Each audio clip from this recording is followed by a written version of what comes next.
दोस्तों खुशी की बात यह है कि ये जो जैन जी है, मुझे लगता है कि कॉकरोच वाली बात पे जैन जी ने ज़्यादा सीरियस ले लिया है। लेकिन ये जो जैन जी है ये थोड़ा तो जागा, बट इसके पक्ष और विपक्ष में कई लोग सामने आए। और पक्ष विपक्ष में नहीं कहूँगा, अपनी एक राय कहूँगा लोगों के लिए, जो लोग सोच रहे हैं, जो बड़े दिग्गज लोग सोच रहे हैं। आचार्य प्रसाद की एक पर्टिकुलर राय है, जो उन्होंने किस तरीके से कहा कि अंदर से वो वाली चीज़ आनी चाहिए, उसके लिए जरूरत ना पड़े कि ऐसी कॉकरोच पार्टी बने। और रियली जब हम इलेक्शन की बात करते हैं 19 में 24 में, तब यही जैन जी लोग बढ़ चढ़कर वोट दिए थे इस पर्टिकुलर पार्टी को, अन्ना हजारे का प्रायोजित आंदोलन में साथ दिए थे। तो क्या गारंटी है कि ये सक्सेसफुली चले और कोई अच्छा काम करे। चलिए ये तो दूसरी बात हो गई। मैं सबसे पहले आपको दिखाता हूँ इंस्टाग्राम में स्क्रीनशॉट।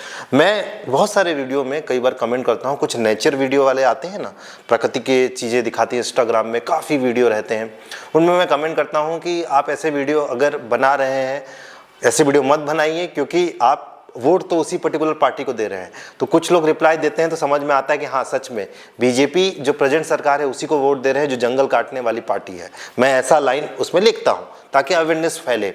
तो कुछ लोग जैन जी लोग कुछ क्या रिप्लाई दिए जरा देखिए, गाली वाली नहीं दिए, लेकिन किस तरीके से वो ये दावा कर रहे हैं कि दोनों समान है। दोनों समान कैसे हो गया? इसका मतलब आप पढ़े लिखे नहीं है। पढ़े लिखे मतलब आपने अमेंडमेंट एक्ट नहीं पढ़ा, आपने ये नहीं देखा कि अर्जुन सिंह के टाइम में किस तरीके से जंगल को बचाने के लिए बहुत सारे एक्ट लाए गए, किस तरीके से आपका ट्राइबल हो गया या फॉरेस्ट को प्रोटेक्ट करने के लिए बहुत सारे एक्ट लाए गए। आपको नहीं पता, नहीं नॉलेज है, और बस आप एक लाइन बोलते हैं कि दोनों बराबर है, और उस दोनों बराबर चक्कर में ही गड़बड़ होता है। फिर सपोर्ट उसी पार्टी को मिल जाता है जिसके लिए कुछ लोग आगे आते हैं और वो फिर पार्टी राज करती है। तो जैन जी का कुछ कमेंट आप लोगों ने देखा कि यही जैन जी जो कॉकरोच का सपोर्ट कर रही है वो ऐसी बातें भी कर रही है, और यही जैन जी 2019 में और 24 में सब कुछ मालूम होते हुए भी वोट दी। बंगाल के एक इलेक्शन में अभी किस तरीके से बीजेपी आई, और जब बीबीसी वालों ने इंटरव्यू लिया दोस्तों, तो कई जैन जी का कहना यह है कि हमने बीजेपी को वोट दिया, डंके की चोट पर कह रहे हैं। तो आप कैसे कह सकते हैं कि कांग्रेस पार्टी का भी ये सपोर्ट कर रहे होंगे? मतलब ये तो बड़ी खतरनाक चीज़ हो गई कि आप बोर हो गए तो चलिए अब हम इधर आ जाते हैं, अब थोड़ा सा सरकार का विरोध करते हैं। क्योंकि ये सबसे अधिक नुकसानदेह इसलिए है क्योंकि इतनी सारी घटनाएं हो गई, आप नहीं जागे, अचानक ऐसा हो रहा है। तो आपको मौके थे, आपको उनको हराने के कई मौके थे, पर आप हारे नहीं। ना तो हमारे कई परिचित हैं, कई स्टूडेंट, मैं कहूँगा, मैं डायरेक्टली अपना परिचय तो नहीं दूंगा, लेकिन कई स्टूडेंट्स आज तक ऐसे पोस्ट शेयर नहीं किए, बल्कि ऐसे ही पोस्ट शेयर करते हैं जिसमें प्रेजेंट गवर्नमेंट का सपोर्ट हो। तो आप कैसे कह सकते हैं कि ये कॉकरोच पार्टी काफ़ी अच्छी है? तो ये तो मेरा एक पर्सनल व्यू हो गया, लेकिन बहुत सारी चीज़ें, जैसे अभिजीत के नाम पे कई बार वारंट निकला, धमकी मिली, और यहीं पर आपका आकाश बनर्जी देशभक्त जो चैनल है उनका कहना ये है कि यहाँ के लोग तो उस चीज़ को सफ़र कर रहे हैं जो यहाँ रह रहे हैं, वो धमकी क्या, उनको तो मार दिया ही जा रहा है। जैसे कि बस्तर में पत्रकार की हत्या, बहुत सारे ऐसे चीज़, कई लोग जेल में बंद है। आचार्य प्रसाद ने भी बहुत अच्छी बात कही, और साथ ही सोनम वांगचुक ने भी ये बोला, उन्होंने काफ़ी सपोर्ट किया, एक पॉजिटिव वे में उस चीज़ को लिया, और कहा कि मैं इस पार्टी का सदस्य तो नहीं बन सकता क्योंकि ना तो मैं बेरोजगार हूँ और ना तो मैं लेजी हूँ।